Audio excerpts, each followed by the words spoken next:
Sean bienvenidos, bienvenidas a este auditorio Enrique González Vargas. Para mí es un honor, preside este evento, un evento académico que esperemos sea lo más sustancioso posible para que lo digieran también las alumnas y los alumnos. Esta presentación de este libro de apuntes de historia de la filosofía del derecho en México, que presenta justamente el doctor Ramón Ortega García, quien es el director del Centro de Investigaciones Judiciales de la Escuela Judicial del Poder Judicial de nuestro Estado de México. Le decía que presiden este evento académico también dos invitados muy especiales del doctor eh, Ramón Ortega García, y que son justamente el doctor Juan Abelardo Hernández Franco, quien es académico del Tecnológico de Monterrey Campus Toluca, quien va a ser uno de nuestros comentaristas.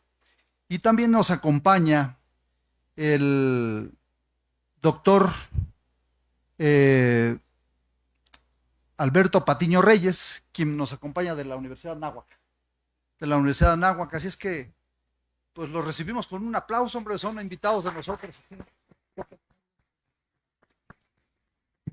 Como anfitriones de esta mesa, en nombre de nuestra querida directora, la maestra María José Bernal Aguilar, y del subdirector académico, el doctor Jorge Alejandro Vázquez Caicedo, pues para mí es un privilegio compartir esta mesa aquí para moderarla con un extraordinario amigo, un reconocido también estudioso del derecho y doctor en derecho, el doctor Irán Raúl Piña Livien.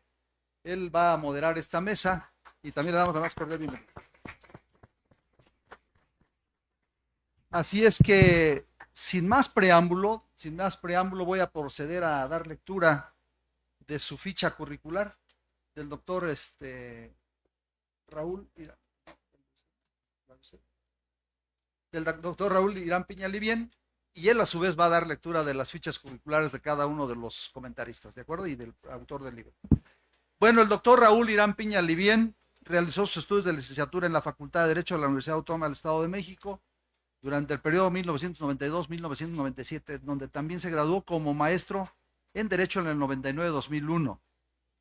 En el año 2005 obtuvo el grado de doctor en Derecho por el mismo organismo académico, siendo, fíjense, algo muy importante que casi muy pocos alumnos lo saben, pero sin embargo, pese a su juventud, pues la verdad es que fue, no me lo van a creer, pero fue el primer doctor, el que se graduó como primer doctor en Derecho en nuestra facultad, ¿sí?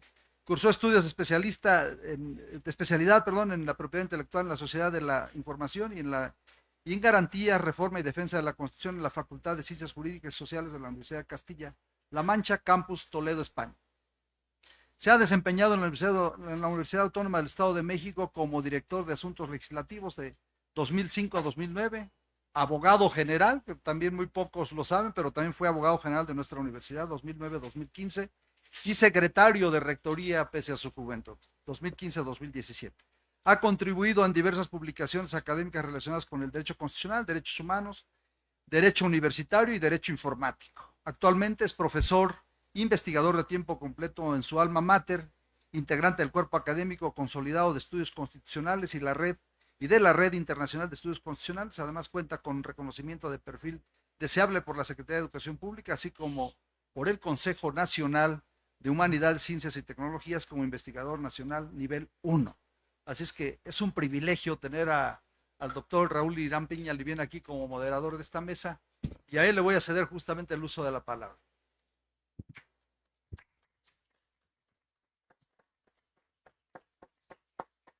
Muchas gracias, estimado doctor Roberto Emilio Alpizar González, y sobre todo sea el conducto para darle, a nombre de los que integramos esta mesa de análisis de la obra Apuntes de Historia de la Filosofía del Derecho en México del doctor Ramón Ortega García, sea el conducto para agradecer a nuestra directora, la maestra en Derecho María José Bernaldez Aguilar, la apertura de este espacio de reflexión y sobre todo de difusión de una obra que, pues lo veremos en los siguientes minutos. Yo lo considero personalmente, es una obra que tendrá que ser un referente o está llamada a ser un referente, no solamente en los estudios jurídicos, sino particularmente en los de la filosofía del derecho en nuestro país.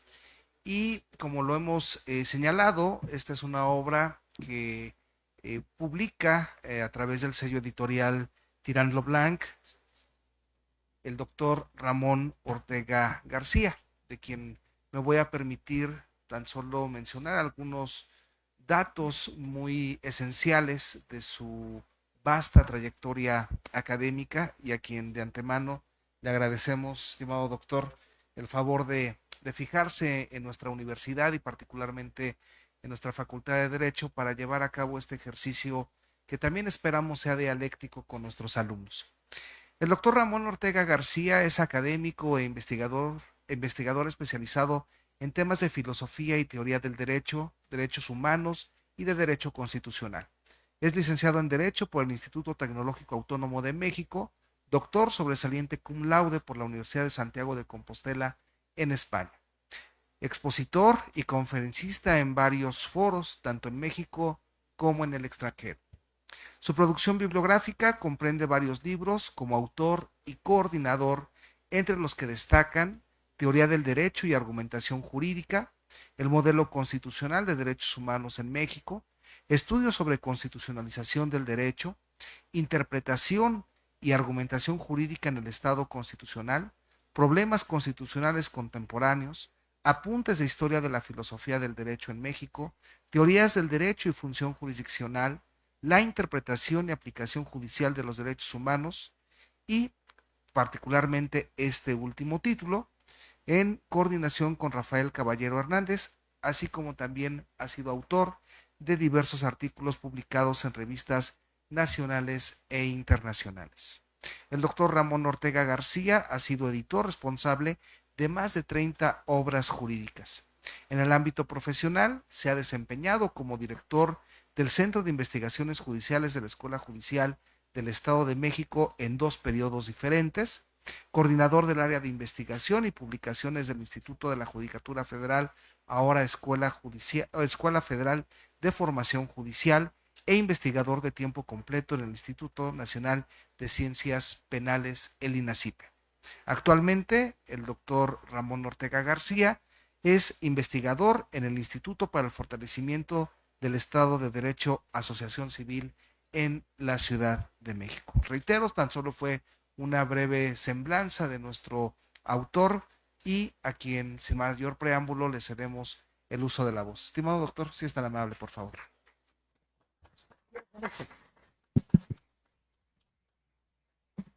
Gracias.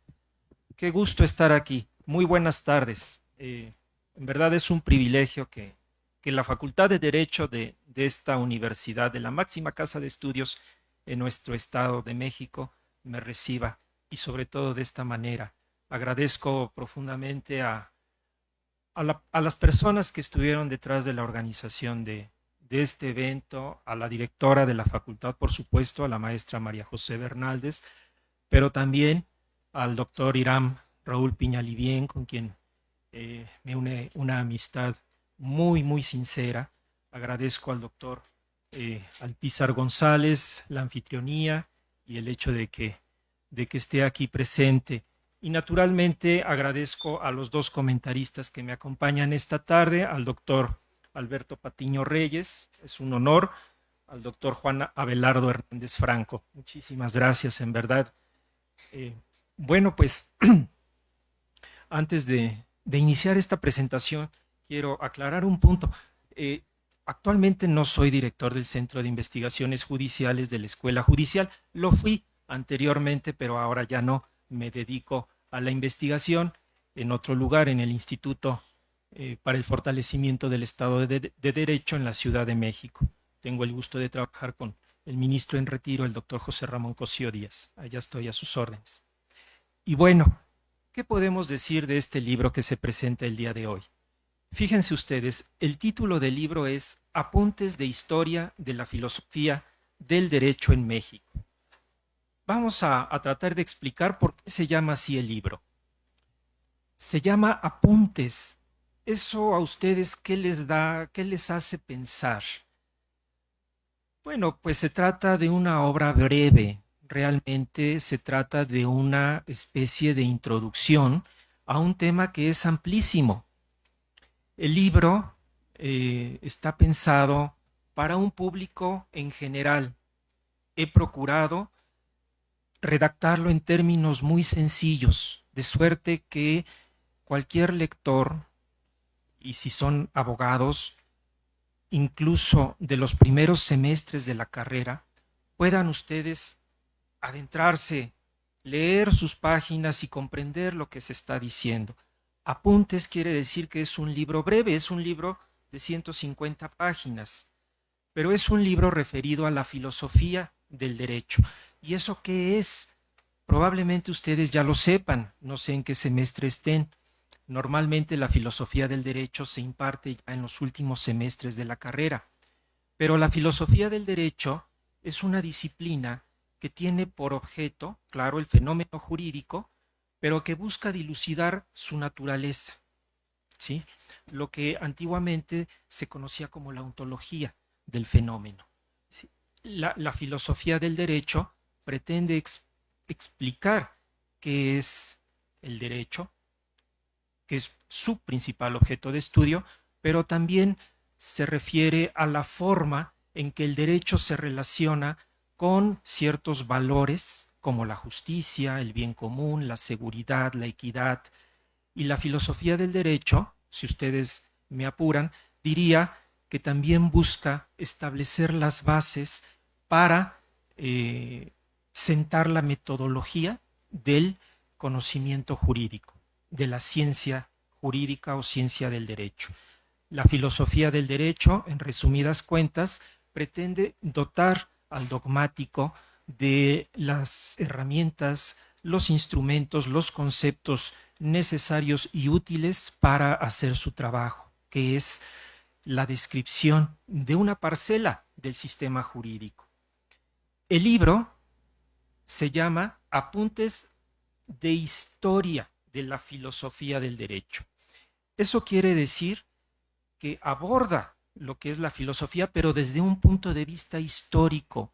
El libro es un recorrido histórico sobre la filosofía del derecho. Pero no nos confundamos, no se refiere a la historia de la filosofía del derecho universal, sino a la historia de la filosofía del derecho que se ha cultivado en México. Eso es lo que le confiere a la obra su valor particular, porque deben ustedes saber que hasta este momento, y no quiero parecer presuntuoso, pero hasta este momento no conozco ninguna obra que se refiera a la historia de la filosofía del derecho en nuestro país. Ciertamente hay obra escrita sobre la historia de la filosofía en México o historia de las ideas culturales, de las ideas filosóficas, de las ideas incluso literarias, pero no hay una obra sobre la historia de la filosofía del derecho en México.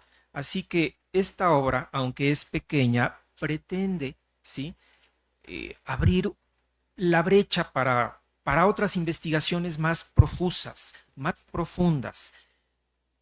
Debo decirles que la obra surgió en mi mente hace aproximadamente 7 años, cuando yo me encontraba escribiendo un artículo sobre la filosofía del derecho mexicana en la era del constitucionalismo. Ese esfuerzo culminó en un artículo que ya se publicó en los cuadernos electrónicos de filosofía del derecho que edita la Universidad de Valencia en España. Y está disponible en línea, ustedes lo pueden buscar así. En ese momento, estoy hablando de 2016 aproximadamente, un poco antes quizá, yo trataba de dilucidar cuál sería la concepción jurídica, la concepción filosófica que necesitamos en México, dado el cúmulo de reformas, de cambios normativos que se han venido dando en los últimos años, porque ustedes, si son alumnos de derecho, deben conocer, deben saber que hace unas cuantas décadas se han venido produciendo cambios normativos al interior de nuestro sistema jurídico de gran relevancia. Y no me refiero solo a la gran reforma del 10 de junio de 2011. Me refiero también a todos los cambios jurisprudenciales que se han sucedido desde entonces, la transición de una época a otra. Ahora nos encontramos en la 11ª época del Semanario Judicial de la Federación. Si sumamos estos cambios constitucionales, jurisprudenciales y legales, porque también se han dado cambios legales importantes. En 2013 tuvimos una reforma a la ley de amparo muy importante. En 2021 vino la reforma al Poder Judicial, que tiene sus asegúnes, pero finalmente es una reforma que hay que atender. En ese momento, entonces, frente a ese cúmulo de cambios normativos, yo me preguntaba, bueno, ¿y acaso no la concepción jurídica para dar cuenta del derecho no debería cambiar? ¿Debemos seguir anclados en las doctrinas del pasado o necesitamos una nueva concepción? Yo en ese momento lanzaba una afirmación un tanto temeraria porque decía, ninguna de las corrientes de antaño nos permite explicar los cambios que han habido en México, los cambios normativos. Y entonces proponía una serie de tesis o presupuestos que debían alentar a la nueva concepción jurídica, que está en ciernes, ¿sí? Pero esos presupuestos eran el punto de partida, no el punto de llegada. Bueno, ese es el origen. Nació en mí entonces el germen, la semilla, por indagar más acerca de la historia de la filosofía del derecho en México y descubrí esto que acabo de mencionarles. No había nada escrito o muy poco escrito. Hay una obra de un antiguo discípulo de Kelsen, Joseph L. Kunz, que publicó a mediados del siglo XX. Su obra se refiere a la historia de la filosofía del derecho en Latinoamérica. Entonces, trata el recorrido de la disciplina en varios países, incluyendo el nuestro. Me parece que esa es una obra muy importante, pero fue publicada, repito, en los años 50 del siglo pasado, de manera que no está actualizada y hasta donde tengo entendido nunca más se volvió a editar. Por ahí hay algo escrito de Luis Recasén Siches y también tiene algo escrito mi maestro Rodolfo Vázquez Cardoso, pero de ahí en fuera prácticamente nada. Así que fue una tarea que me obligó a empezar de cero, ¿sí? Y me tomó 7 años. Y ustedes dirán, 7 años para escribir un librito tan pequeño, pues ¿qué hacías? Bueno, además de que efectivamente pues tenía yo que ir a trabajar, ¿verdad? Y eso me restaba tiempo para la investigación. Bueno, descubrí que es una materia apasionante pero muy amplia. Es que miren ustedes, el libro conjuga 3 grandes disciplinas. El derecho, por una parte, pero también la filosofía y la historia de México en particular. Son 3 grandes campos del saber que no pueden ser agotados en poco tiempo. Y claro, si uno va a escribir algo, pues tiene que conducirse con seriedad. No podemos publicar cualquier cosa, tiene que haber un soporte detrás. Y si ustedes compran el libro o lo consultan, se van a dar cuenta de que al final vienen todas las notas que apoyan lo dicho en el cuerpo del texto. Y son casi 200, son más de 250 notas. Y no crean que solamente se refiere al autor correspondiente, a la obra correspondiente, al número de páginas. He procurado ser más explícito, explayarme y comentar cosas que no pudieron quedar incluidas en el cuerpo del texto. Así que las notas también pueden leerse por sí mismas para profundizar lo que he dicho. A ver, aquí tengo unas notitas. Quizá una de las principales tesis de la obra sea esta. La filosofía del derecho en México ha seguido el derrotero que le ha marcado la filosofía general. ¿Sí? Eso es importante entenderlo. Y si ustedes leen el libro, lo van a comprobar. Por ejemplo, en la época novohispana, estoy hablando de los siglos XVI, XV, XVI, XVII, hasta incluyendo el siglo XVIII, ¿no? La filosofía por excelencia era la escolástica. Esa filosofía no se cultivaba aquí, sino que vino importada de Europa. La trajeron los primeros frailes que llegaron después de la conquista y que fundaron las órdenes aquí en lo que se conoció como Nueva España. Los agustinos, pero también los dominicos, los jesuitas, etcétera, etcétera. Fueron ellos los que trajeron la escolástica, que iba de la mano con la teología. Y los grandes filósofos de esa época lo que hacían era aplicar ese instrumental proporcionado por la escolástica para dilucidar problemas que se presentaban aquí en este solio, y problemas de alto vuelo que tienen repercusión con el derecho. Por ejemplo, ellos especulaban acerca de la naturaleza racional del indio, porque había gente que decía que los indígenas que habitaban estas tierras y que fueron conquistados por los españoles eran inferiores a ellos, y por eso no tenían derechos. Querían privarlos de sus propiedades y de sus posesiones. Y así como este problema, que fue el de la naturaleza racional del indio, también los filósofos de esa época especulaban sobre el tema de la evangelización, cómo debían hacerla, por la fuerza o por métodos pacíficos. En fin, se preguntaban muchos temas, muchas preguntas, pero aplicaban, insisto, la escolástica, ¿sí? Esto lo menciono para ilustrar la idea de que la filosofía del derecho o la especulación filosófica sobre el derecho ha ido de la mano de la filosofía general. Y así como aconteció en la época novohispana, se fue sucediendo a lo largo del tiempo. Incluso ahora, los filósofos contemporáneos de México, ¿sí? Pensemos en el que ustedes quieran, tienen que echar mano de los filósofos así tal cuales, ¿no? Los filósofos generales, para poder dilucidar lo que están pretendiendo dilucidar acerca del fenómeno jurídico. Eso no ha cambiado. Creo que esa es una tesis importante del libro. De esta tesis se desprende otra igualmente importante. La filosofía del derecho como tal no adquiere autonomía, sino ya hasta muy avanzado el siglo XX. ¿Por qué? Porque durante todo el tiempo pasado, la filosofía del derecho se confundía con la filosofía política y la filosofía moral. Es decir, la filosofía del derecho no tenía un estatus propio, independiente.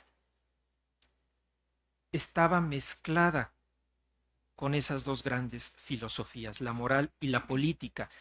Y yo advierto que la filosofía del derecho adquiere autonomía como disciplina autónoma, y por eso está ahora en los planes curriculares de las universidades, de las facultades, fue hasta muy entrado el siglo XX. Y eso también está mencionado en el libro.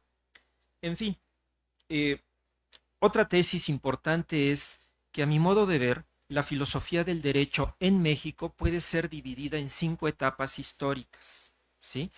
Está la precortesiana o prehispánica, está la novohispana, está la moderna, está la contemporánea, y entre la moderna y la contemporánea yo he dedicado un capítulo aparte al positivismo comteano, que aquí en México tuvo una muy fuerte influencia, ¿sí? Esas serían las grandes etapas a mi modo de ver.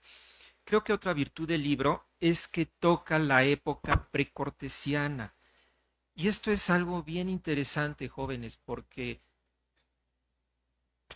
¿Ustedes acaso se han preguntado si las culturas que habitaron esta parte del mundo antes de la llegada de los europeos hacían filosofía en general? No necesariamente sobre el derecho, sino filosofía en general. Pues quizá algunos piensen que no, pero hay gente que piensa que sí y que defiende las razones por las cuales sí es posible mantener la tesis de que, al menos en la cultura náhuatl, se hacía filosofía. Quizá no la filosofía como la entendemos ahora, en el sentido occidental del término, como un pensamiento sistemático y racional, pero ciertamente había una reflexión de muy hondo calado sobre cuestiones que podríamos decir metafísicas, ¿sí? Sobre la cosmogonía, sobre los dioses, sobre la sociedad, sobre las relaciones entre las personas, en fin, que es una etapa también muy importante que no puede quedar fuera de un estudio serio sobre la historia de la filosofía del derecho. Yo los invito a que lean el libro. Creo que hay cosas muy interesantes que a ustedes les puede ayudar, sobre todo ahora que están en plena formación, que están cursando los estudios de la licenciatura, les puede ayudar mucho a ampliar el horizonte de sus conocimientos, y creo que a mí me llenaría de satisfacción saber que esta obra, aunque es pequeña, les ha hecho germinar en su interior, como a mí, el interés por la historia de la filosofía del derecho, y quizá, por qué no decirlo, pueda ser ese el tema de su tesis de licenciatura cuando se gradúe. Agradezco su tiempo, su paciencia, y nuevamente agradezco a los integrantes de esta mesa y a las autoridades de la Facultad de Derecho por la hospitalidad y recibimiento. Mil gracias.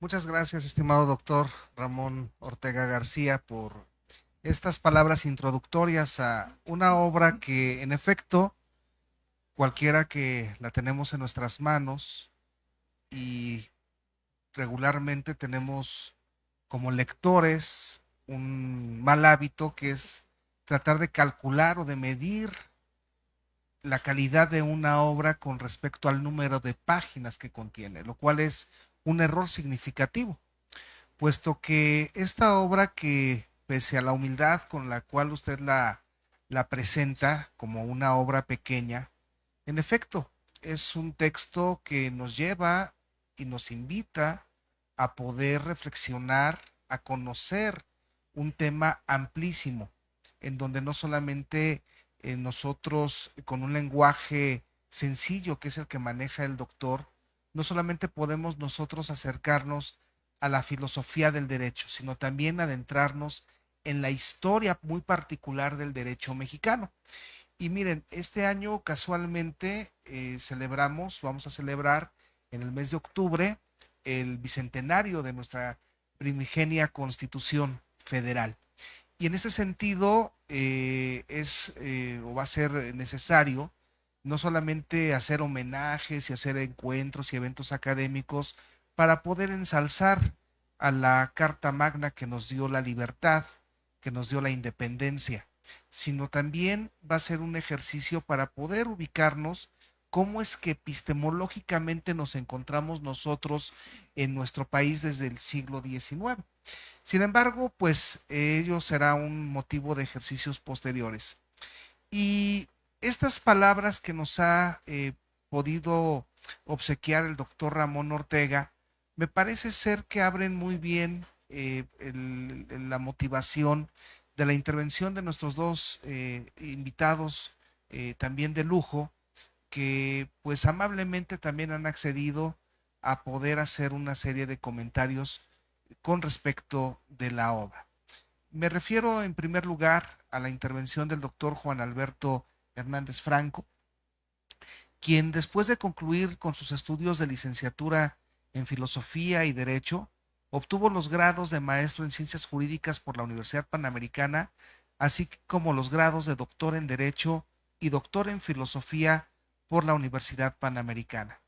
También el doctor Hernández Franco es egresado del programa de alta dirección de empresa del IPADE. Fue secretario de ponencia en el Consejo de la Judicatura Federal, secretario académico y de selección en el Instituto de la Judicatura Federal, director general de formación profesional en la Fiscalía General de la República, profesor investigador de la Escuela Judicial Electoral del Tribunal Electoral del Poder Judicial de la Federación. Actualmente es director de la Escuela de Ciencias Sociales y Gobierno del Tecnológico de Monterrey, Campus Toluca. Ha sido profesor invitado en las universidades Emory en Atlanta, en los Estados Unidos de Norteamérica, Florencia en Italia, Santo Tomás y Uniciencia en Colombia. Profesor invitado en más de 30 tribunales superiores de justicia de la República Mexicana. En México ha sido también profesor en los posgrados de las universidades Panamericana, Anáhuac, La Salle y en la Escuela Libre de Derecho. Es autor de 17 libros, entre los que destacan Lógica Jurídica en la Argumentación y Sociología General, ambos editados por Oxford University Press. El más reciente de sus obras es Argumentación Jurídica, editado también por Editorial Tirante. Estimado doctor, si es tan amable, por favor. Muy buenas tardes tengan todas y todos ustedes. Quiero agradecer a esta casa de estudios y al doctor Ramón Ortega la invitación para platicar con ustedes esta tarde sobre este magnífico libro que quiero comentarles y explicarles la importancia. Ciertamente hay que decir primero que yo al doctor Ortega lo conozco relativamente hace poco, tal vez hace 10 años, menos de 10 años tal vez, pero conozco la obra del doctor. Es una obra que nada en un mar de obras, como muchas de nuestras obras que nadan entre muchos autores como nosotros.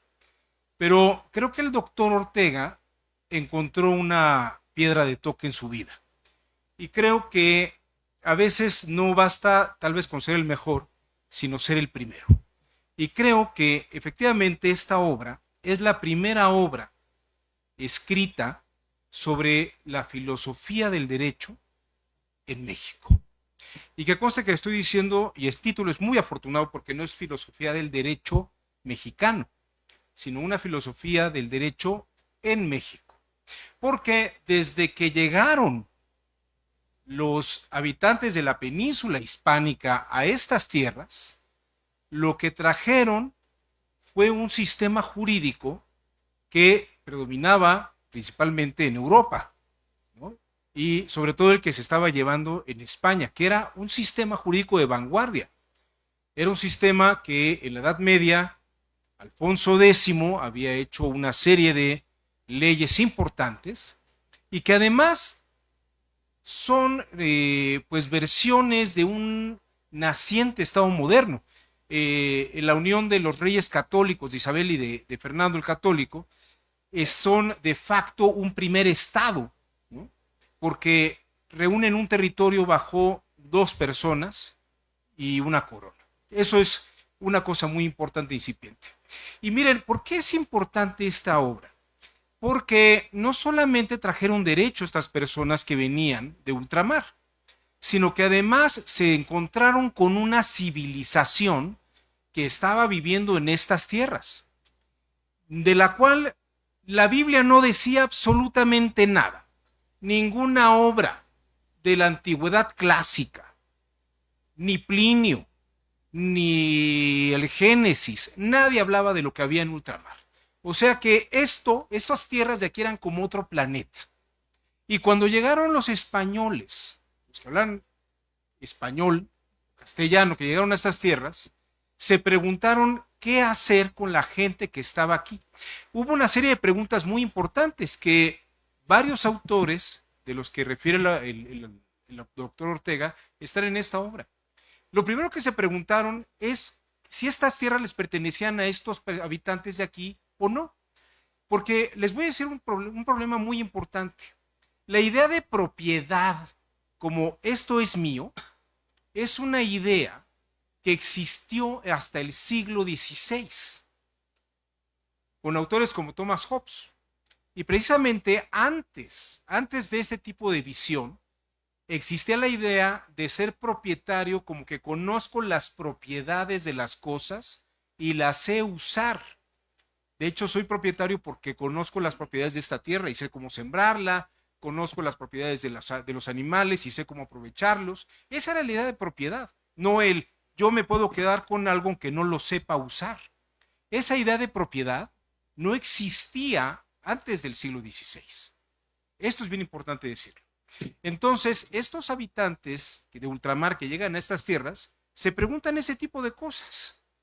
Si los que están aquí usan sus tierras de una manera adecuada o hay que enseñarles a utilizarlas de una mejor manera. Obviamente aquí había formas de cultivo y de riego y los españoles trajeron otras formas de cultivo. Y la idea era, tomo posesión para dirigir cómo hacer las cosas de otra manera, cómo hacer construcciones de otra manera. Este es un tema que, aunque es un tema de civilización, no fue, como mucha gente podría pensar, que llegaron y hicieron lo que se les pegó la gana. Los españoles eran muy respetuosos del derecho y había filósofos del derecho en España, como Francisco de Vitoria, o luego personajes como Fray Bartolomé de las Casas, Vasco de Quiroga, Fray Alonso de la Veracruz. Todos ellos estudiaron filosofía de su época. Y por ejemplo, Hernán Cortés llegó con una población, realmente con un grupo pequeño de militares. Los tlaxcaltecas eran como 10,000. Y los tlaxcaltecas querían que los españoles los apoyaran para derrotar a los aztecas. Pero los españoles, que eran, aunque les parezca muy extraño, eran muy quisquillosos con sus leyes. No podían apoyar, siguiendo la filosofía del derecho europea, apoyar a un grupo político o una población, salvo que fueran soberanos del mismo rey. O sea, no, los españoles no podían unirse a los tlaxcaltecas y atacar a los aztecas. Requerían que los tlaxcaltecas se convirtieran al cristianismo, que ya siendo cristianos reconocieran a Carlos V, Cajetoso, como quieran ustedes, como rey y emperador de estas tierras. Y entonces podían pedirle ayuda a las huestes de Carlos V para hacer pedazos a los aztecas. Bueno, este tipo de cosas exquisitas, que no eran gratuitas, tenía que hacerse. Por eso es importante evangelizar, porque era una forma en la que los dominados se volvieron en dominadores. Son cosas que se van descubriendo los autores que comenta esta obra. Son filósofos que conocían la forma de aplicar el derecho en otro planeta. Esto era otro planeta. No se sabía qué había aquí ni cómo pensaban estas personas. Si revisamos el imaginario de las huestes de Hernán Cortés, para todas estas personas éramos parecidos a los musulmanes. Éramos como una especie de infieles. Bernal Díaz del Castillo dice que Tlatelolco era como el mercado de Constantinopla. O sea, tenían esa visión del mundo.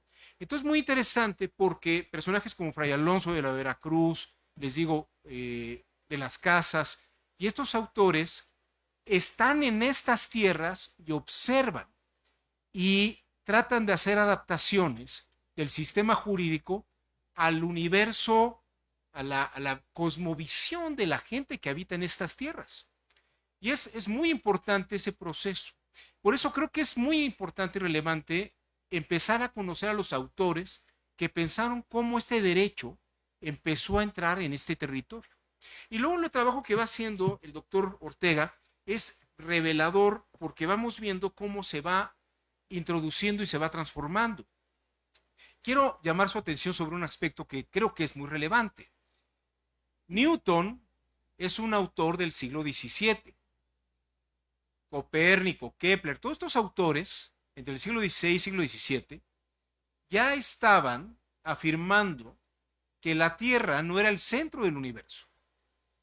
Y Newton empieza a desarrollar una serie de teorías que van a impactar en una serie de pensadores muy importantes.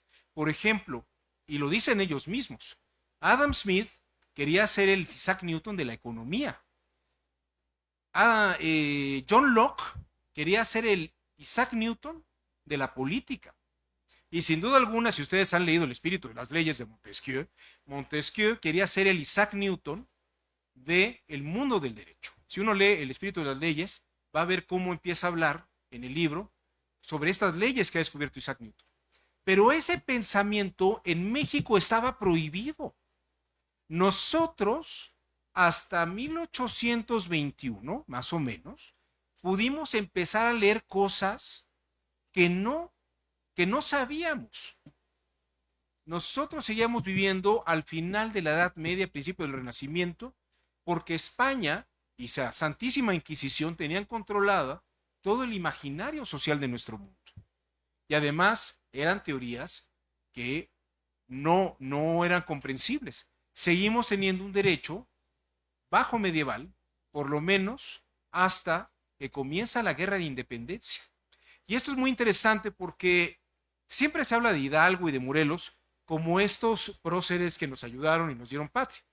Pero Morelos e Hidalgo, como bien lo narra uno de los autores que menciona el doctor Ortega en su obra, por ejemplo Juan Hernández Luna, este autor explica cómo de Europa llegaban obras de Voltaire, de Diderot, de Condorcet, de los ilustrados franceses, llegaban de contrabando. Por ejemplo, las metían en suelas falsas, en los zapatos, en las botas, metían páginas, de tal forma que ya una vez que metían toda la zapatería, podían rearmar los libros de Voltaire o estos libros de Turgot, estas obras que estaban prohibidas por la Inquisición en México. Y esos libros, cuando eran confiscados por la Inquisición, iban a dar a manos de la Iglesia. Y por eso es muy importante entender, por ejemplo, qué importancia tiene el Colegio de San Nicolás. Era uno de los lugares donde llegaban esas obras. Y los profesores de esa escuela eran Morelos y era Hidalgo.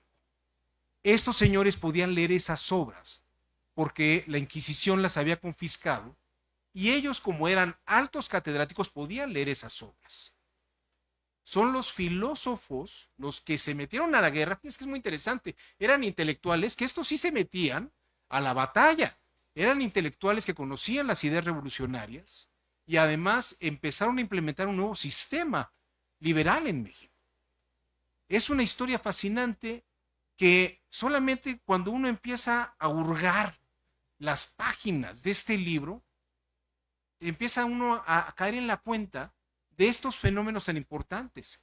Toda esta gente es muy importante. ¿Quiénes son los filósofos de la Revolución Mexicana? El doctor le entrega un capítulo al positivismo mexicano.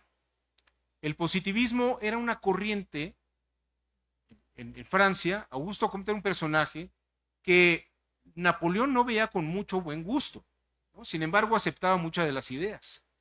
Pero uno de los discípulos de Augusto Comte, llegando a México, llamado Gabino Barreda, dio una serie de discursos importantes sobre ese pensamiento positivista.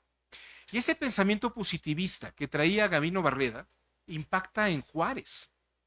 Y déjenme decirles una cosa, el positivismo de Augusto Comte domina no solamente el desarrollo del derecho en el siglo XIX, sino principios del siglo XX. El Palacio de Lecumberri, la prisión moderna de Lecumberri, es un ejemplo dentro de los grandes filósofos de los diseños de cárcel. Estaba Jeremías Bentham. Y el positivismo tenía una idea filosófica sobre cómo, por ejemplo, tener a las personas en prisión y cómo readaptarlas a través del sistema panóptico. La Castañeda, este sanatorio para enfermos mentales, es otro fenómeno donde se les consideraba delincuentes, pero en calidad de enfermos. Entonces el sistema estructural también era todo un sistema que estaba basado en una serie de ideas filosóficas muy interesantes.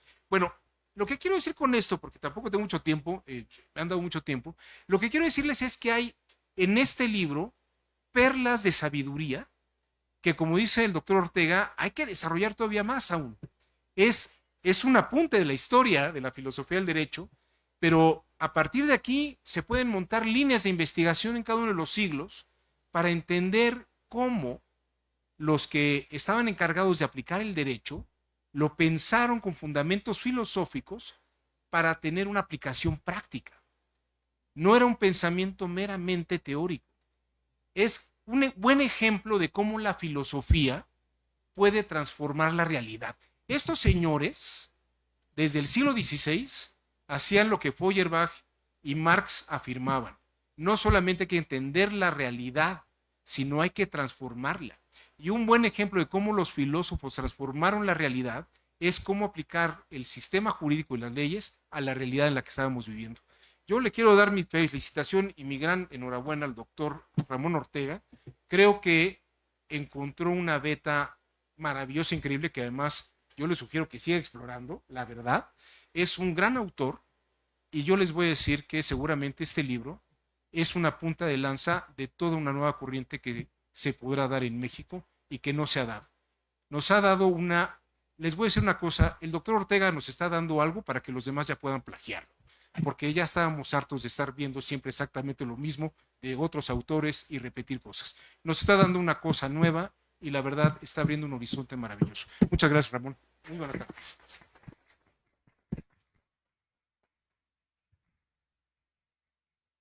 Muchas gracias, estimado doctor Juan Abelardo Hernández Franco, por esta exposición de no solamente un comentario, sino más bien de una sana crítica a la obra del doctor Ramón Ortega, porque en efecto, algo que subyace a todo el trabajo, que reitero, no es menor por el número de hojas, es un trabajo demasiado profundo y es un documento que nos deja precisamente esta idea. ¿Cuál es la visión de la justicia que tiene que existir o que debe de venir permeando en el contexto mexicano?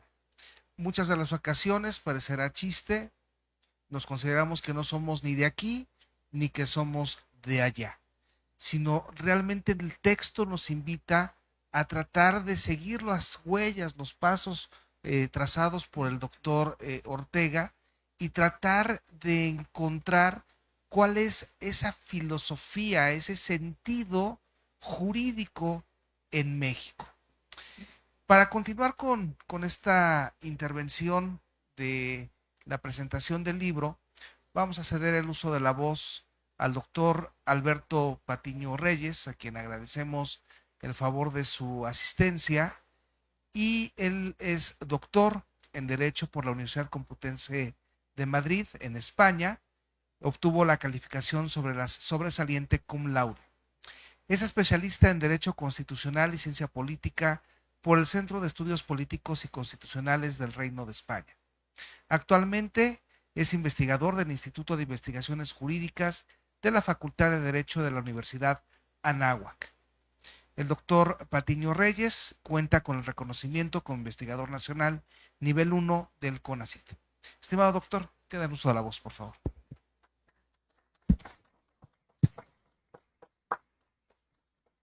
Muchísimas gracias. También me uno a a lo que han dicho tanto el doctor Ramón Ortega como el doctor Juan Abelardo Hernández Franco. Pues ya que me dice que digas, y ya casi lo han dicho todo, ¿no? Prácticamente el último que habla, pues no tiene más que asentir con sus colegas. Pero bueno, yo voy a decir algo también muy breve. El autor, el doctor Ramón Ortega García, es el protagonista de las ideas contenidas en esta magnífica obra. Y estas ideas son de una importancia de cara a que comprendamos el papel que tiene una recta interpretación de la historia de la filosofía del derecho en México. La historia no es solamente una secuencia de acontecimientos y de personajes, porque de ese modo, si concibiéramos así la historia de esa forma positivista, como se impone a partir del siglo XIX, con este modelo del que ya nos han hablado, se impuso en la historiografía occidental, la historia simplemente carecería de una finalidad, y eso significaría que es algo absurdo, guiado simplemente por la arbitrariedad de una voluntad humana que no tiene otro que ella misma.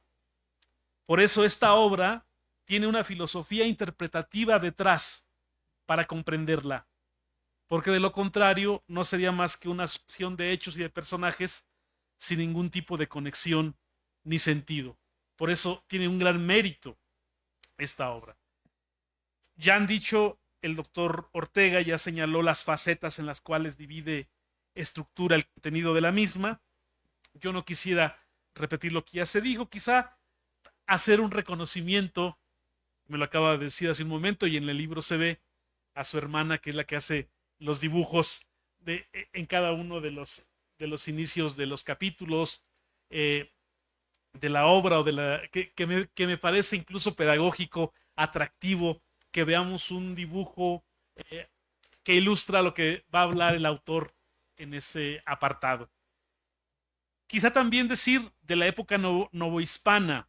Nosotros, ya se ha dicho aquí, bueno, lo que fue para algunos conquista, para otros el encuentro de dos mundos.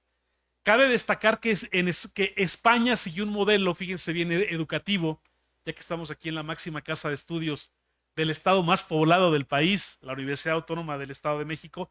España fundó universidades. Esa leyenda negra de que España no quería la educación, pues se cae, porque España fue un imperio que funda universidades en todo el reino, en todo el imperio español. Y en Nueva España se fundan universidades. Se funda la Real y Pontificia Universidad de México, y también estos evangelizadores, esas órdenes religiosas que vienen a evangelizar, algunos también tienen la encomienda de educar. Y me refiero a los jesuitas. Los jesuitas van a ser los grandes formadores, los grandes educadores, no solamente de los criollos, de los hijos de los españoles en estas tierras, sino también de los indígenas. Dato aparte, el autor Ignacio Osorio Romero, en su obra Colegios y Profesores Jesuitas que enseñaron latín en la Nueva España de 1572 a 1767, un libro publicado por la UNAM en el año del 79, él dice que los jesuitas tuvieron en total 30 colegios y enseñaban latín en 22 ciudades de la Nueva España. ¿Para qué? Para que con el latín pudieran aprender la filosofía. Fíjense bien, aquí está ya la filosofía y la teología. No solamente los criollos, sino también los indígenas. Más aún, la filosofía que se enseñaba, si bien era cierto la escolástica, pero también con los jesuitas ya hay una enseñanza de la filosofía del humanismo renacentista. Cuando hablamos de humanismo, hacemos referencia a los clásicos, a Grecia y a Roma. De ahí la importancia del estudio del latín, que era el lenguaje en el cual venían las obras de esos autores grecolatinos. Entonces, cierra este autor diciendo que gracias a los jesuitas se pudo educar a la élite criolla que aspiraba a tener cargos de dirección, aspiraba también a dirigir la cultura, la administración civil y religiosa del virreinato, con un fuerte impulso a la filosofía. Hasta ahí la cita de este autor. ¿Para qué lo traigo a colación? Pues porque en el año 1767 se expulsa a los jesuitas de todo el territorio español, de todo el imperio español, y con esto vamos a perder una oportunidad sumamente lamentable de que se sigan formando, de que se sigan educando tanto a los criollos como a los indígenas, porque también se educaba en varios colegios que tenía la orden de los jesuitas a los indígenas. Luego hay una cita que quiero resaltar. El doctor Ortega, cuando habla del excurso del Ateneo de la Juventud Mexicana, va a hacer referencia a otro gran humanista del siglo XX, que es José Vasconcelos. José Vasconcelos, no sé si ustedes saben, pero él se dedica, cuando era el secretario de Educación de Álvaro Obregón, se dedica a publicar las grandes obras de los autores grecolatinos, la Ilíada, todas estas obras. ¿Para qué?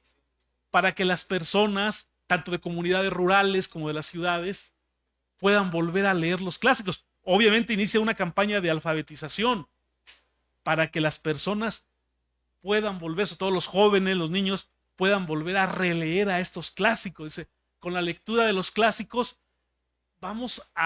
no solamente vamos a enseñar a leer a las personas, sino para que tengan esta lectura de los clásicos, que se entienda, que se comprenda esta civilización grecolatina de la cual formamos parte.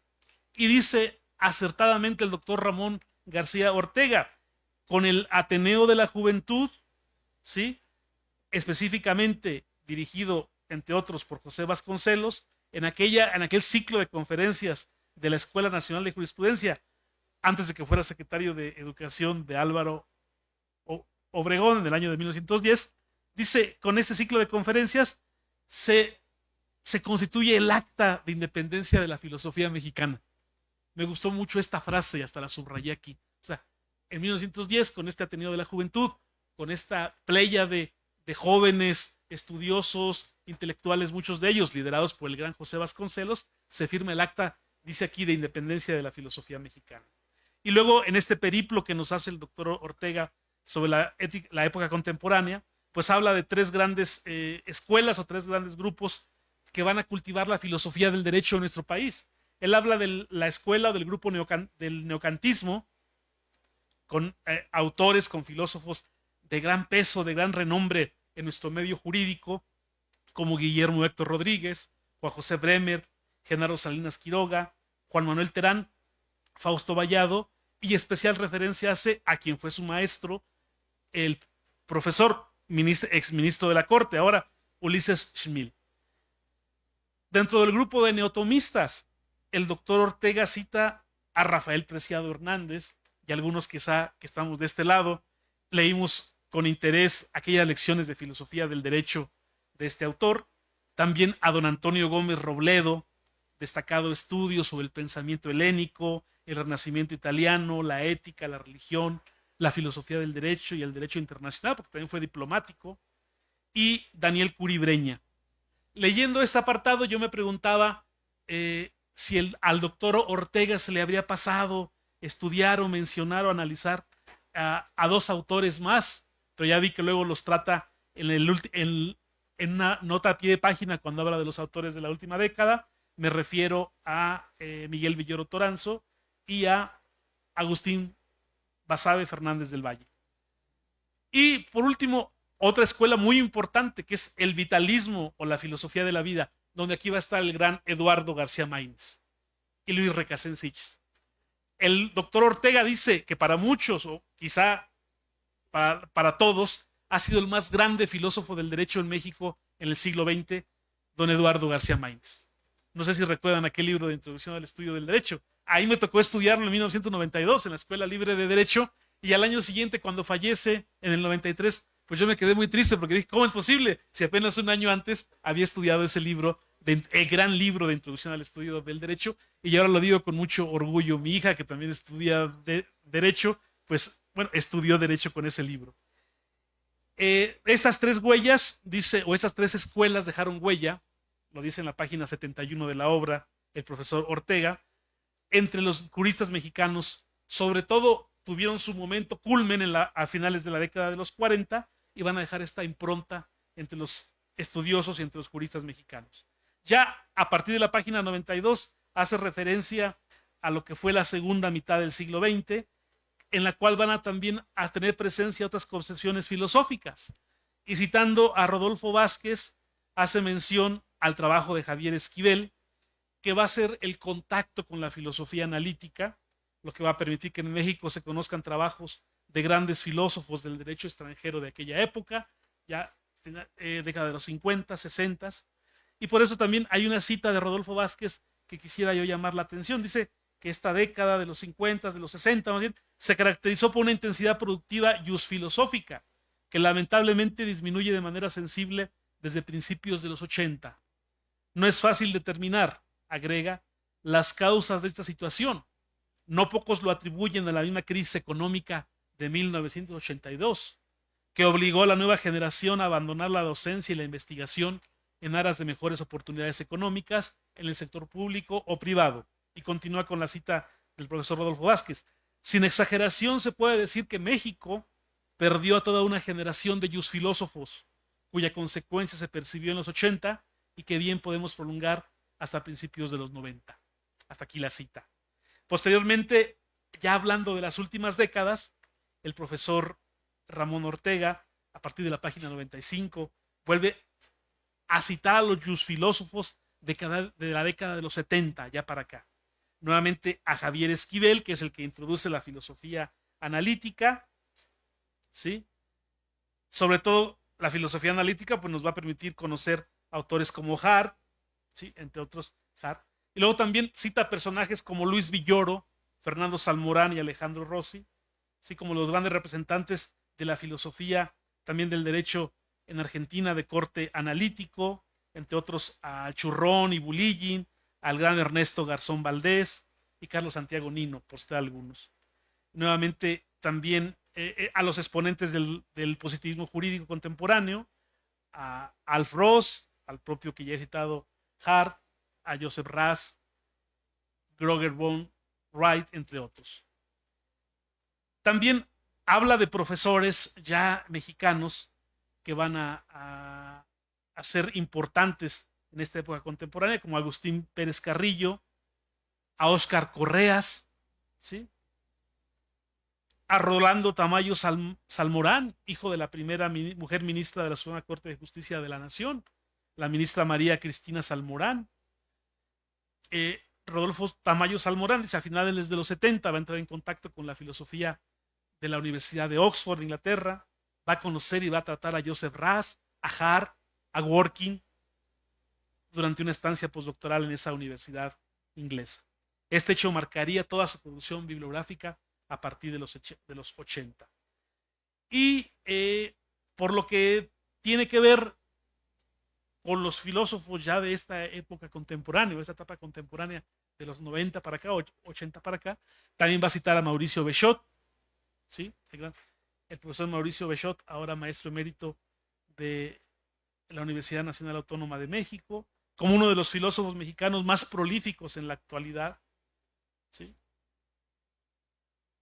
Y también, desde luego, con un merecido honor a su profesor Rodolfo Vázquez, profesor del doctor Ortega, al que se dirige siempre como su maestro, mentor y entrañable amigo, y además de los más importantes filósofos del derecho en la actualidad, ¿sí? Él dice en la página 100 que la filosofía de Rodolfo Vázquez parte de una concepción de ética normativa denominada liberalismo igualitario, la cual le ha permitido sostener posturas sobre temas tan variados como derechos humanos, bioética, educación, constitucionalismo, democracia, justicia constitucional, entre otros. Y ya para ir cerrando, quizá la aportación donde se ve el gran aporte que hace el doctor Ortega es en este apartado que se llama, a modo de conclusión, mirar el futuro. Él hace 10 propuestas precisamente para cambiar este modelo de filosofía del derecho que hemos tenido en México hasta hoy. Voy a mencionar algunas. Dice la pregunta entonces, ¿qué filosofía del derecho requiere nuestro país? Él da 10 propuestas. Primero, el abandono de los dogmas legalistas. Esta es una condición, y estoy citando al doctor Ramón, si se quiere transitar con plenitud hacia el constitucionalismo. Dichos dogmas, de acuerdo con Jaime Cárdenas Gracia, dice, son barreras que se van incorporando a nuestro arsenal de conceptos y que se vuelven contra nosotros y nos impiden reflexionar el sistema jurídico de otra manera, ¿sí? Número 2, los derechos humanos como principales elementos del discurso filosófico jurídico, y va a hacer referencia a la reforma constitucional de 10 de junio del 2011. Dice, en la base del pensamiento filosófico mexicano debe colocarse el valor de la persona y los derechos humanos, como consecuencia de la reforma que todos sabemos de 10 de junio del 2011, pues en ella el órgano reformador de la Constitución decidió cambiar la esencia de la Constitución, poniendo una carga extraordinariamente importante en la protección de los derechos humanos a partir del principio pro persona. Una tercera es la conexión necesaria entre el derecho y la moral, ¿sí? Cuarta, la concepción de validez robusta o robusto, que es un presupuesto indispensable, dice, de la nueva filosofía jurídica. Es la transformación del concepto de validez. Y lo dice de una manera clara, estoy citándolo, estoy entrecomillando lo que dice. Dice, digamos, de un concepto puramente formal, dependiente de que la norma inferior cumpla con el modo de producción estipulado en la norma o normas superiores, a uno que tome en cuenta su dimensión material, caracterizado por hacer depender la validez de toda norma a que el contenido que exhiba sea compatible con los derechos humanos de valor constitucional. Quinto, estructura jurídica normativa reconfigurada.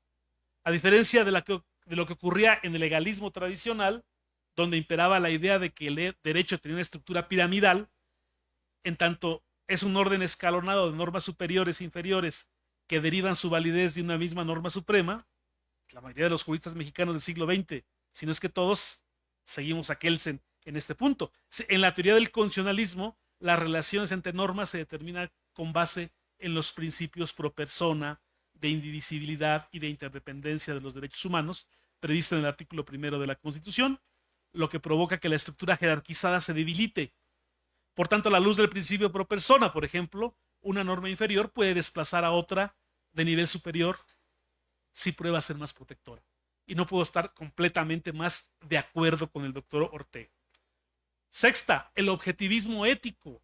Habla, y lo estoy citando, no me lo estoy plagiando porque estoy citando lo que él dice. Acerca del objetivismo ético, en el constitucionalismo mexicano emergente, la interpretación de la Constitución debe promover una lectura moral de sus cláusulas, partiendo de la base del pluralismo axiológico que caracteriza a nuestra sociedad actual.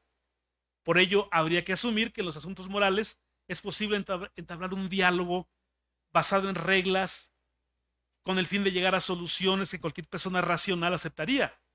Si no fuese posible llegar a soluciones racionalmente justificadas, habría que entenderlas como preferencias subjetivas de quien las toma, o en el supuesto de los órganos colegiados, como la suma de las preferencias del grupo más fuerte o más apto que logró imponerse. De ahí que el objetivismo ético aparece como una condición indispensable para lograr la posibilidad misma de justificación racional de este tipo de decisiones. Séptima, el enfoque del derecho como argumentación. El doctor Ortega sostiene que la concepción del derecho, que lo ve como una práctica social argumentativa, explica de mejor manera su función dentro de la sociedad. Por tanto, el derecho se concibe desde este enfoque en términos de una acción colectiva en la que participan los distintos actores jurídicos, ejemplo, legisladores, jueces, litigantes, fiscales, defensores, que deben respaldar sus decisiones o pretensiones por medio de la argumentación. Octava, pluralidad de los sistemas normativos. Y ahora que estamos en la era de la globalización en la que vivimos, dice es preciso dar respuesta a la interacción entre órdenes jurídicos que reclaman vigencia en un mismo territorio. También el contacto entre el derecho internacional y el derecho interno de los estados en particular no parece que pueda seguir explicándose con base en los conceptos tradicionales o decimonónicos, diría yo, de monismo y dualismo. Por tanto, una aportación que hace aquí, y lo cito, la nueva filosofía del derecho mexicana debe partir no solo del reconocimiento del pluralismo normativo, propiciado por la multiplicación de centros de producción jurídica a nivel internacional, sino de las nuevas formas de interconexión entre los distintos órdenes superpuestos, transconstitucionalismo, acoplamiento, coordinación, etc. Novena, los principios y la ponderación. Bueno, si el legalismo tradicional del derecho es concebido en términos generales como un conjunto exclusivo de reglas o pautas específicas de comportamiento respaldadas por la coacción del Estado, en la teoría del constitucionalismo debe predominar otro tipo de estándares diferentes a las reglas. Se trata de los principios jurídicos que adquieren cada vez mayor importancia, ¿sí? Y lo anterior se ve confirmado en la práctica jurídica por el uso reiterado que de ellos hacen los jueces en sus resoluciones, porque continuamente aparecen invocados en la jurisprudencia de los tribunales y porque cada vez más son objeto de atención por parte de los juristas y porque diariamente están presentes en los discursos de los políticos y de los ciudadanos. Y nuevamente recurre a el principio pro persona, consagrado en el artículo primero el artículo primero de la Constitución Política de los Estados Unidos Mexicanos. Una última, una nueva concepción de la función judicial. Si en el legalismo, dice él, más radical, el juez no crea derecho nuevo, pues se le considera, parafraseando a Montesquieu, la boca que pronuncia la ley, o bien crea derecho, pero solo intersticialmente, en los casos difíciles en donde el ordenamiento jurídico no proporciona una respuesta en absoluto o no la proporciona en forma clara. En la teoría del constitucionalismo, el juez adquiere un protagonismo inusual. No es que el juez deje de estar sometido a la ley, pero ese sometimiento está condicionado a que la ley respete los derechos humanos previstos en la Constitución y en los tratados internacionales de los que el Estado mexicano sea parte. lo cual supone mayores responsabilidades jurisdiccionales. De ahí la necesidad de que se perfeccione el manejo de técnicas como la interpretación conforme, prevista en el artículo primero constitucional, así como el control de constitucionalidad difuso y el control de convencionalidad ex oficio. Bueno, termino. Ya no es del profesor Ramón, ya es mío. Ahora bien, la filosofía jurídica que asume como válidas estas 10 tesis podrá denominarse con propiedad constitucionalista y pospositivista. Bueno, así es del doctor este nombre que le da. Una nueva filosofía constitucionalista y pospositivista. ¿Sí? Y pospositivista es el nombre que le da el aporte que vamos a encontrar en el libro para lo que decía el profesor Abelardo Hernández Franco, ya no quedarnos con lo mismo que se viene repitiendo del siglo XX.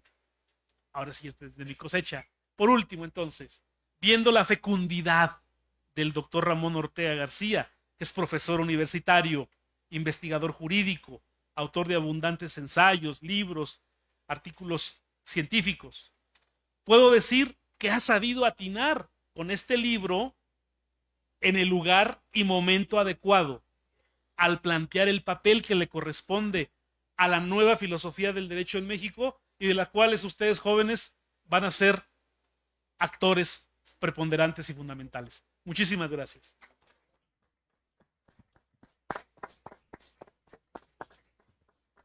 Muchísimas gracias por su intervención, estimado doctor Alberto Patiño Reyes. Y pues antes de aperturar nuestra sesión de preguntas y respuestas, pues yo solamente quisiera comentar que este no es otro libro más de filosofía del derecho, ni tampoco un libro de teoría del derecho. Es un esfuerzo intelectual sobrehumano, inclusive habría que señalarlo, doctor, que 7 años nos parece poco para poder compendiar todo el cúmulo de conocimiento que se encierra a lo largo de por lo menos 4 siglos, que son los que usted ha trabajado profusamente. Bien, abrimos un espacio para preguntas, respuestas del doctor Ramón Ortega, así como de los profesores que nos acompañan esta tarde para la presentación del libro. No se retiren, compañeros, es de muy mal gusto esperar la hora de las preguntas y respuestas para poder retirarnos. Si alguien tiene alguna pregunta.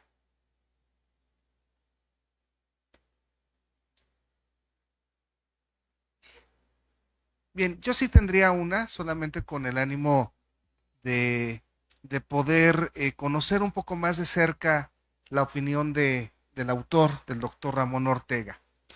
Si bien ya el doctor Patiño nos ha referido que al final del texto hay una serie, digamos, pues no de recomendaciones ni tampoco de sugerencias, sino más bien siguiendo esta pauta que el doctor Hernández Franco señalaba, ¿cuál es el punto de toque, ¿no? El punto de toque donde llega nuestro autor. Y la pregunta sería la siguiente: ¿cómo construir una filosofía del derecho en México si nos encontramos situados en un entorno global y nacional complejo? ¿Cómo construir una filosofía del derecho en México si nos encontramos situados en un entorno global y nacional complejo? Sé que probablemente la pregunta pues exigiría elaborar la segunda parte del libro, probablemente. Sin embargo, así de bote pronto, y ante sucesos que atravesamos de manera cotidiana y sobre todo esta última parte del último capítulo, ¿cómo resumir esta parte, estimado doctor? Muchas gracias, doctor Irán. Bueno, procuraré ser breve, porque sé que tienen clase y seguramente sus profesores les van a poner algún retardo por ahí. No quiero eso, no quiero eso. La pregunta que hace el doctor Irán es realmente importante. Él está cuestionando cómo hacer una filosofía del derecho para México si somos parte de un entorno global, bueno, nacional, claro, en el sentido de que somos una nación, pero como país formamos parte del concierto de naciones. este fenómeno de la globalización, que muchos dicen que ya está en crisis, nos afecta naturalmente. ¿Por qué entonces proponer una filosofía del derecho específica para México si somos parte del mundo, si somos parte de la globalización? Bueno, yo diría esto, y me parece que retomo una de las ideas mencionadas por el doctor Juan Abelardo. Toda filosofía debe tener un fin práctico. Claro, hay filosofías meramente especulativas, abstraídas de toda practicidad. Pero desde mi punto de vista, una filosofía verdaderamente útil es aquella que nos permite resolver problemas prácticos, problemas a los que nos enfrentamos todos los días. Y la filosofía del derecho no es o no debería ser la excepción. Los filósofos, como dije en la intervención, los filósofos del derecho, como dije en mi intervención, deben ofrecer soluciones para los problemas prácticos que encuentran los dogmáticos del derecho, los civilistas, los penalistas, incluso los constitucionalistas, pero también los operadores jurídicos, los problemas a los que ellos se enfrentan. Y cuando digo operadores jurídicos, pues pienso fundamentalmente, aunque no de manera exclusiva, en los jueces, en los juzgadores, ¿sí? Porque son ellos los que van a aplicar las normas generales a los casos concretos. Y ahí es donde la filosofía del derecho tiene mucho que aportar. No es el único ámbito, pero ahí tiene mucho que aportar. Decía entonces que la filosofía debe tener una finalidad práctica. Ahora bien, si somos conscientes de la historia de la filosofía del derecho en México, podremos advertir que nunca, y esto lo dijo Leopoldo Sea, que fue un filósofo muy importante mexicano de la segunda mitad del siglo XX, dijo, nunca hemos tenido en México una filosofía original como las que han existido en Europa.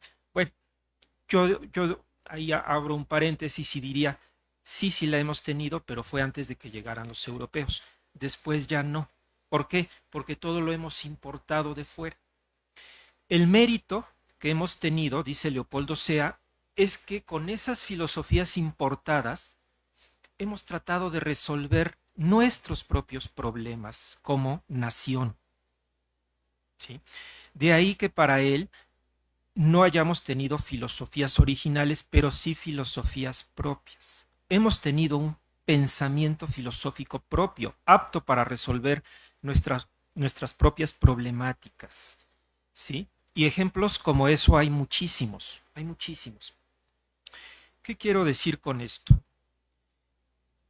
Si Leopoldo Sea tiene razón, lo que deberíamos hacer en México ahora, en el ámbito de la filosofía del derecho, es asimilar, fíjense lo que digo, asimilar, no imitar. No se trata de copiar en forma irreflexiva lo que hagan en otros países. No, se trata de asimilar aquello que filosofías de otras partes nos puedan aprovechar para nuestra propia circunstancia. ¿Sí? Quiero decir entonces que el filósofo del derecho mexicano debería ser capaz de conocer lo que está pasando en el mundo, ¿sí? Y aprovechar lo que él considere, lo que él o ella considere más conveniente para México. Y a partir de entonces construir una filosofía del derecho propia. Pero insisto, hablo de asimilación, no de una copia irreflexiva, no de imitación. Tampoco, pensaría yo, es posible crear algo en forma espontánea, descubrir el hilo negro. Eso sería algo muy difícil. Entonces me muevo en un plano intermedio entre la imitación o copia irreflexiva y la generación espontánea, ¿sí? Yo hablo de asimilación.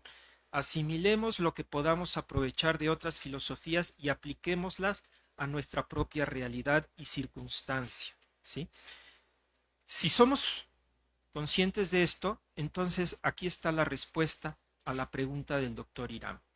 ¿Es posible una filosofía mexicana en un entorno global? Sí es posible, desde mi punto de vista, pero siendo conscientes de que vamos a asimilar o deberíamos asimilar lo que nos aproveche del pensamiento que se está generando en otras latitudes y hacerlo propio, apropiarnos de él.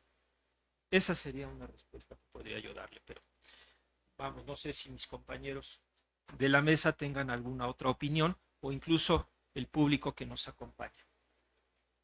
Muchas gracias. Gracias.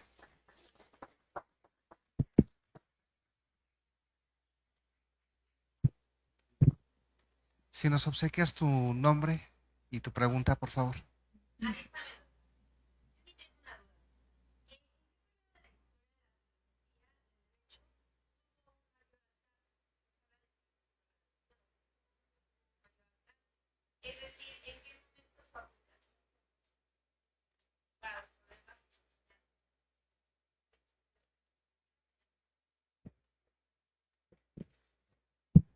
Muchas gracias por tu pregunta. Mira, sería difícil responderla de una manera categórica. Creo que en todas las épocas la filosofía importada se ha aplicado para la resolución de problemas verdaderamente acuciantes, fundamentales.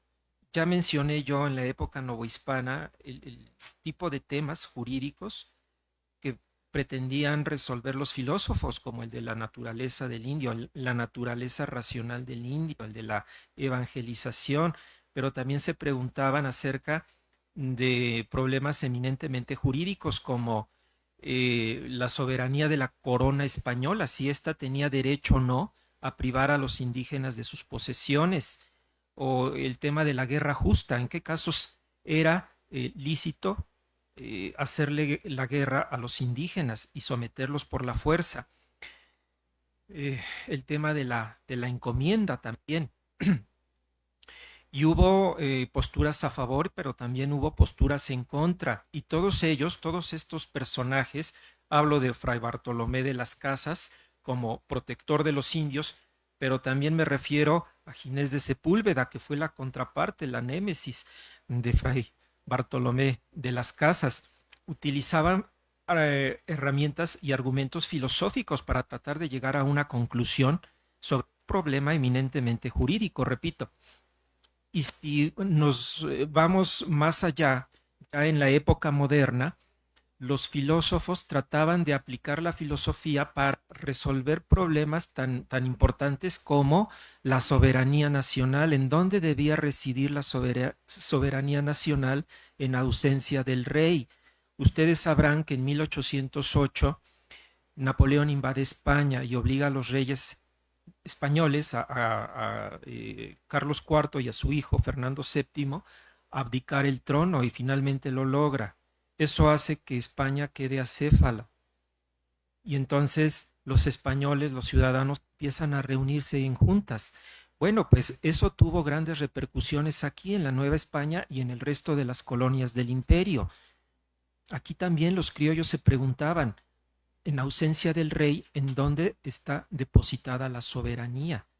Y para eso echaron mano de las ideas filosóficas en boga, que ya mencionó el doctor Juan Abelardo, las ideas de la Ilustración, pero que también tenían mucho de los jesuitas, como decía el doctor Alberto Patiño. Fueron los jesuitas los que defendieron la soberanía del pueblo, la soberanía popular, y eso lo hicieron antes. Me refiero a Vitoria, Suárez y a Domingo de Soto. Entonces, imagínate el problema de la soberanía con el rey de España preso por Napoleón Bonaparte y aquí en la Nueva España formándose dos grandes partidos, el de los criollos representados por el ayuntamiento y el de los peninsulares representados por la audiencia. Y eso generó ni más ni menos que el grito de Dolores, el grito de la independencia y de ahí en adelante. Entonces imagínate el calado de problemas que teníamos ¿no? Y así como el de la soberanía, también estaba el de la representatividad y el problema de las libertades, ¿sí? Y si avanzamos más en el tiempo, ya a mediados del siglo XIX, después de que se consuma la independencia, tenemos el problema de los derechos humanos. ¿Hasta dónde debían llegar? ¿Debían ser concebidos como derechos absolutos, como libertades irrefrenables? Así lo pensaron los constituyentes de 57, ¿eh? Y también hacían uso de argumentos filosóficos. Para ellos, todas las libertades provenían de una sola, la libertad de pensamiento. Y decían, mi libertad de pensar es irrestricta. Nadie me puede decir cómo pensar, lo que creer. Por consiguiente, cuando la Constitución quiere imponer restricciones a mi manera de pensar, a mi manera de escribir, a mi manera de publicar, etcétera, estamos entonces yéndonos a terrenos muy, muy escabrosos. De ahí que estos constituyentes hayan pensado en los derechos humanos como derechos naturales, anteriores al Estado, pero también como derechos absolutos. Y hay pruebas de que así fue. No solo en el artículo primero de la Constitución del 57, está la crónica de Francisco Zarco, que narra los debates que se vivieron en ese constituyente. Y si avanzamos más en el tiempo y caemos pues ya en el último tercio del siglo XIX, con el positivismo importado desde Francia, también se quiso resolver un problema angustiante. Fíjense, es que por eso las ideas están relacionadas con los hechos de la historia. ¿Qué pasa en 1867? En 1867 se restablece la República. ¿Por qué? Porque cae el imperio de Maximiliano de Habsburgo y Juárez regresa vencedor a la Ciudad de México después de 3 largos años. Pero el país estaba hecho un verdadero caos, ¿sí? No solo era un país empobrecido, era un país en donde la mayoría de la población vivía sumida en la ignorancia. ¿Qué hicieron entonces esos hombres, los liberales que se alzaron con la victoria? Dijeron, vamos a hacer una reforma educativa, porque solo por medio de la educación vamos a lograr que nuestro pueblo, el pueblo mexicano, salga adelante. Sí, pero es que había una anarquía de ideas, había liberales y había conservadores, unos pensaban de un modo y otros pensaban de otro. Entonces estos hombres se preguntaban cómo lograr la armonía de ideas, cómo establecer el orden como principal presupuesto del progreso al que aspiramos como nación. Pues por medio de la educación, pero no cualquier educación. La educación basada en la ciencia positiva. ¿Por qué? Porque todos podremos estar de acuerdo con los postulados de la ciencia positiva. Algunos podremos ser jacobinos, otros serán ateos, otros serán católicos, etcétera. Pero en lo que todos vamos a estar de acuerdo es en los postulados de la ciencia. Y entonces Barreda, como dijo el doctor Juan Abelardo, importó a Comte el pensamiento de Comte para crear un fondo común de verdades basado en la ciencia. Y así, los mexicanos creyeron que podrían establecer el orden social, acabar con la anarquía de ideas. Imagínate qué tipo de problemas tan importantes, tan relevantes. Y para eso se usó la filosofía. ¿Sí? Claro que sí. Muchas gracias. Muy breve. Tu pregunta es muy interesante. No me voy a ir muy lejos. El año pasado se aprobó el nuevo Código Nacional de Procedimientos Civiles y Familiares. Y desde el 2008, México está implementando un sistema de oralidad. Bueno, la lógica, la mecánica y la metodología del método de interrogatorio con pregunta abierta a cotejar con un contrainterrogatorio a pregunta cerrada, tanto en el sistema penal como en el sistema civil, es una metodología que está descrita en los diálogos de Platón. Es puro Platón. Y esa metodología judicialmente se implementó en Inglaterra y luego en Nueva Inglaterra, en los Estados Unidos, en el siglo XVIII. Es decir, no la tuvieron los juristas romanos, no la tuvieron los medievales, fue hasta el siglo XVIII que trajeron a Platón para implementar una metodología en interrogatorio y contrainterrogatorio, porque es una mecánica eficaz para llevar a contradicción y evidenciar contradicciones en testimonios. Es Platón en el siglo XXI. Si tú me preguntas dónde está más viva la filosofía en el mundo jurídico contemporáneo, en la transformación al sistema de oralidad en este país. Pues muchas gracias por tu pregunta y espero que hayamos podido responderla. Gracias.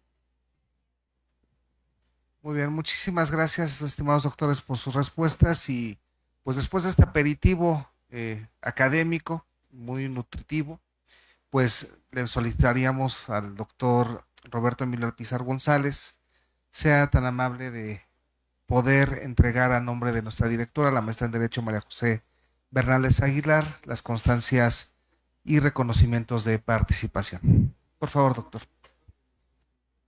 Bueno, pues para mí es un privilegio, es un honor en nombre de nuestra directora, la maestra María José Bernales Aguilar, reconocimientos a los que se hacen acreedores, pues naturalmente los comentarios y por supuesto el autor del libro, deseándole pues que sea muy vendido, porque la verdad es que yo quisiera hacer un comentario final nada más.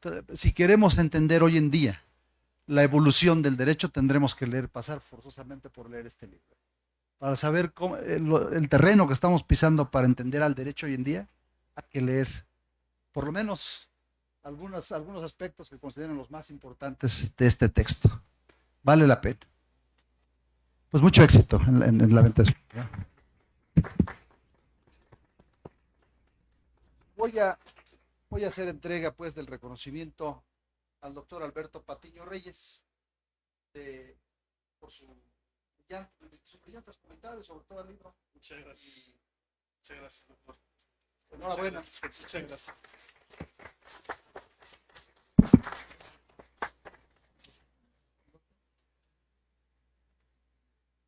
Al doctor Juan Abelardo Hernández Franco, agradeciéndole también su amable disertación sobre este artículo. Y por supuesto, al doctor Ramón Ortega García por la presentación de su libro. Deseando pues que sea de mucho éxito. Agradecerles pues a usted.